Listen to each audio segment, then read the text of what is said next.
Hello baby. Hello. ಇವತ್ತು ಯಾವ cuisine Greek. ತಿಂದಿದ್ಯಾ? ಇಲ್ಲಿ ತಿಂದಿಲ್ಲ, ಸೊ ಫಸ್ಟ್ ಟೈಮ್ ಟ್ರೈ. ಬೇರೆ ಕಡೆ ನಾನು ಫಸ್ಟ್ ಟೈಮ್ ಟ್ರೈ ಮಾಡಿದ್ದೆ. ಅರ್ಧ ಬಿಲ್ಡಿಂಗ್ ಮುಚ್ಕೊಂಡಿದ್ದೆ. This is real Greek. ಇವನ ಹೆಸರು ಕುಂಟೆಬಿಲ್ಲೆ ಅಂತೆ. ಅವ್ನು ಹಂಗೆ ಕರೆದಿದ್ದು.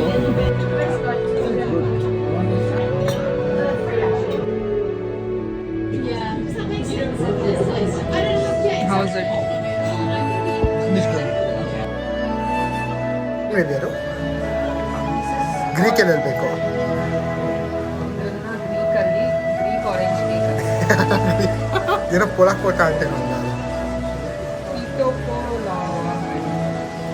ನನ್ನ ಹೆಂಡತಿ ಮೇಲೆ ಟ್ರೈ ಮಾಡಿದ್ದೆ. ನಾನು ನನಗೆ ಕೊಡ್ತೀಯಾ ಸ್ವಲ್ಪ? ನನಗೆ ತಿನ್ಸಲ್ವಾ ನೀನು?